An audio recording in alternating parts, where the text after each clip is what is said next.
Morning students, last time बेटा आप लोगों को हमने करवाया था सेंटर ऑफ मास क्या होता है। तो बताया था हमने where whole mass of the body suppose to be concentrated, उसको हम सेंटर ऑफ मास कहते हैं। तो उसमें हमने आप लोगों को एक रिलेशन बताया था, याद करिए, वो था R is equal to M1 R1, R1 position vector था, M2 R2 upon M1 plus M2। ठीक है, ये वेक्टर क्वांटिटी थी। तो आज क्या है, motion of centre of mass, motion of, ये हमारा जो क्वेश्चन है वो है motion of centre of mass in two particle system, in two particle system. ठीक है, तो बच्चे देखो, हमें पता है इस चीज़ का, तो हमें पता है ना, सिंस वी है। तो आल्सो आप लोगों को पता है कि जो टोटल मास होता है वो m होता है। ठीक है, तो इसलिए r किसके इक्वल आ गया, M1 R1 M2 R2 bye M1 plus M2 की जगह लग जाएगा m। तो अब इधर मल्टीप्लाई करो mr, ठीक है, M1 R1 M2 R2, clear. अब आप इसे डिफरेंशिएट करो with respect to t, differentiate करो with respect to t, we get, जैसे हम डिफरेंशिएट करेंगे तो आप लोगों को यहाँ से मिल जाएगा m dr बाई dt, तो ये आ गया m1 dr1 by dt, m2 dr2 by dt, clear है। तो बेटा याद रखो, rate of change of displacement क्या होता है, देखो है तो ये एंगुलर डिस्प्लेसमेंट, ठीक है। तो डिस्प्लेसमेंट क्या होता है, rate of change of displacement का हम क्या कहते हैं, वेलोसिटी कहते हैं। क्या कहते हैं, वेलोसिटी कहते हैं। तो velocity into mass, mass into velocity क्या होता था, लीनियर मोमेंटम। और जब कोई बॉडी सर्कुलेशन में होती है तो हम उसे एंगुलर मोमेंटम का कंसेप्ट देंगे, लेकिन चलो उसके बारे में हम बाद में बताएंगे। देखो मास इनटू वेलोसिटी का कंसेप्ट हो रहा है, तो ये क्या है, मोमेंटम। क्या है, expression for momentum of centre of mass of the body. ठीक है, ये हम लिखेंगे मोमेंटम। और अगर यहीं से मैं देखूं तो D R by d T कितना आएगा, ये आ जाएगा M1 dr1 by d T plus M2 dr2 by d T upon कितना आ जाएगा m।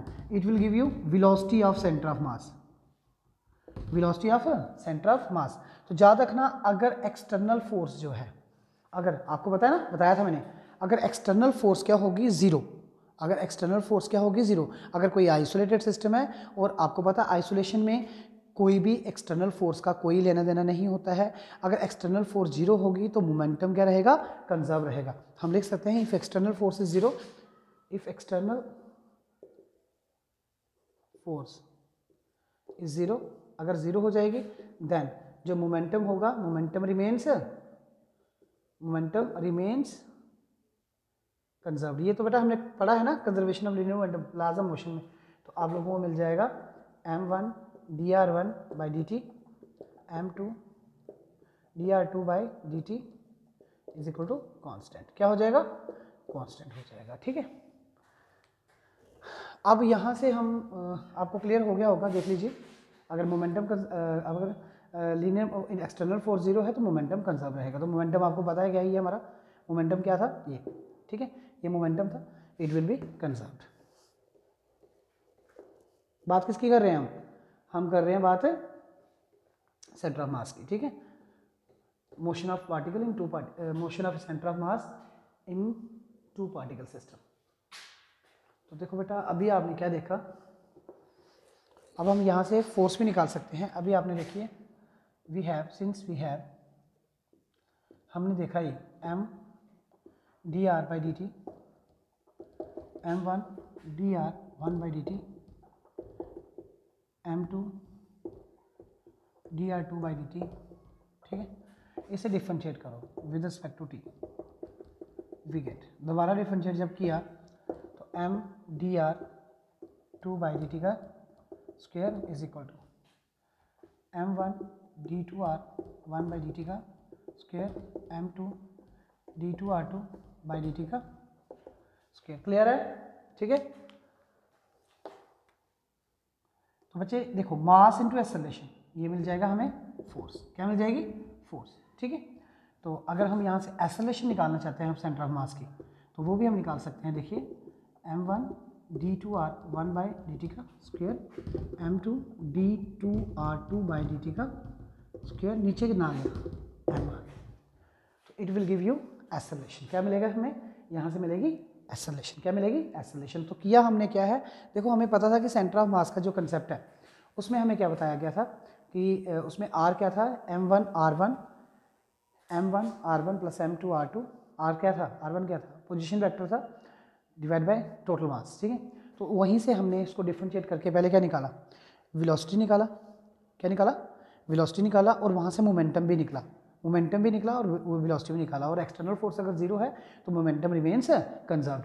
फिर हमने बात की यहाँ से स्टार्ट, तो ये मास इंटू वेलोसिटी, मोमेंटम को ही लिया, डिफरेंशिएट किया, सेकंड डेरिवेटिव हो जाएगा, second derivative mass into second derivative of displacement क्या होता है, एक्सेलरेशन होती है, पता है ना। देखो ना वेलोसिटी क्या होती है, rate of change of displacement, और अगर मैं rate of change of velocity करूंगा तो it should be d2s by dt का स्क्वायर, है ना। ये होता क्या, एक्सेलरेशन। ये एक्सेलरेशन और एक्सेलरेशन थी, तो मास इंटू एक्सेलरेशन कितनी होगी, मास इंटू एक्सेलरेशन होगी फोर्स, तो इसलिए हम इसे बोलेंगे फोर्स। तो यहाँ पे ये फोर्स थी, ठीक है। और अगर हम m से डिवाइड कर देते हैं तो सेकंड डेरिवेटिव ऑफ डिस्प्लेस, जो भी आपका डिस्प्लेसमेंट होगा पोजीशन वेक्टर, तो वो क्या हो जाएगा, वो हो जाएगा आप लोगों का वेलोसिटी, सॉरी एक्सेलरेशन। क्या होगी, एक्सेलरेशन। तो इसे हम बोलेंगे acceleration of centre of mass, acceleration. तो ये था बेटा हमारा आज का lecture on the basis of your motion of centre of mass in two particle system. Thank you very much.